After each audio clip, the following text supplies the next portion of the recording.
وَاسْتَقْبِلُوا أَمْوَاجَ الْبَلَاءِ بِالدُّعَاءِ وَالتَّضَرُّعِ، جب مصیبتوں اور اذیتوں کے طوفان تمہاری طرف منہ کھولے ہوئے آئیں تو اس وقت اللہ سے آہو زاری کرو، اللہ کی حضور دعا کرو، التجا کرو اور اللہ سے مدد مانگو۔ وہ بلاؤں کے رخ کو موڑ دے گا، وہ مصیبتوں کے رخ کو پلٹ دے گا تمہاری جانب۔ لیکن جب تم یہ مزاج نہیں رکھو گے تو مصیبتوں پر مصیبتیں آتی رہیں گی۔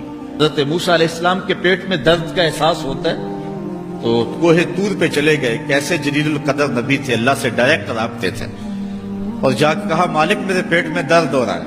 اللہ اکبر۔ گھر کے نجی معاملے بھی رب سے ڈسکس کرتے تھے، اور کوئی جو ہے وہ ایسی چیز ہوتی وہ بھی رب سے ہی عرض کرتے تھے۔ کہا میرے مالک میرے پیٹ میں درد کا احساس ہو رہا ہے، دوائی کی پوری لینی ہے، تو وہ بھی جا کے کوہ طور سے رب سے ہی لیتے تھے۔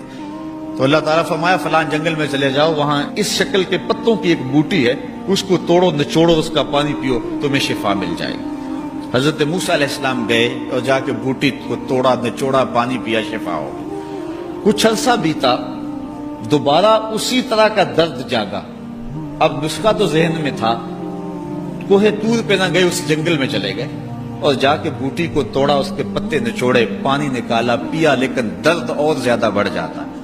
پھر دوبارہ آئے کوہ طور پہ، کہا مالک میں نے اسی درد پہ دوبارہ وہی بوٹی کا پانی پیا ہے، لیکن درد بڑھ گیا ہے۔ کہا موسیٰ اب جو آئے ہو کوہ طور پہ پہلے ہی آ جاتے۔ تو عرض کی مالک بوٹی بھی وہی اور درد بھی وہی۔ فرمایا سب کچھ وہی ہے، لیکن پہلے میرا حکم تھا، اب میرا حکم ساتھ شامل نہیں تھا۔ شفا بوٹے میں نہیں رکھی، شفا تو میرے حکم میں رکھی ہوئی ہے۔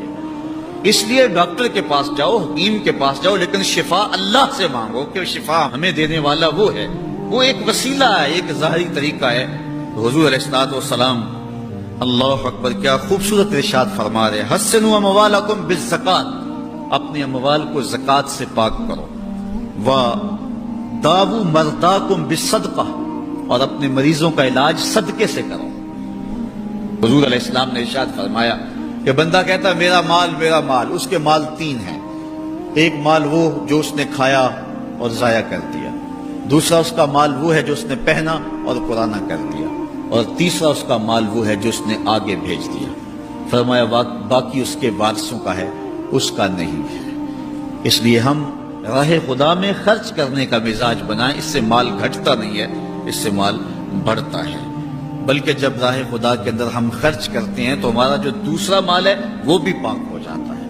اللہ کے محبوب کا ایک فرمان سنیے جس کو حضرت حسن بصری رضی اللہ تعالیٰ عنہ بیان کرتے ہیں، حسنوا اموالکم بالزکاۃ وداووا مرضاکم بالصدقہ واستقبلوا امواج البلاء بالدعاء والتضرع۔ فرمایا کہ اپنے مال کو، اپنے اموال کو زکوٰۃ سے پاک کرو، اور اپنے مریضوں کا علاج صدقے سے کرو، اور جب مصیبتیں اور بلائیں تمہارا رخ کریں تو پھر دعا سے اور اللہ کے حضور زاری سے اللہ کی مدد چاہو۔ آج ہم صدقے کا مزاج بہت کم کر چکے ہیں۔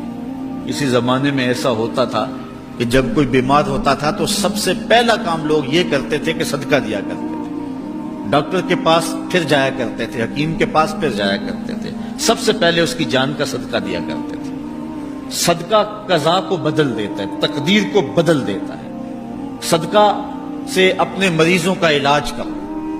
اصل ڈاکٹر کے پاس جانا، علاج کروانا سنت ہے، اس کی ممانعت نہیں ہے، لیکن یہ بات ہمیشہ ذہن میں رکھیے گا کہ ڈاکٹر کے پاس دوا ہے، شفا نہیں ہے۔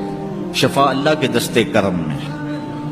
اس لیے جب بھی بیمار ہو جاؤ تو پہلے صدقہ کرو اور پھر ڈاکٹر کے پاس جاؤ، اللہ اس صدقے کی برکت سے ڈاکٹر کی دوا میں شفا رکھ دے گا، کیونکہ شفا تو اس کے حکم میں ہے نا، چیزوں میں تو شفا نہیں ہے، وہ تو اس نے حکم جہاں دے دیا وہاں شفا ہے۔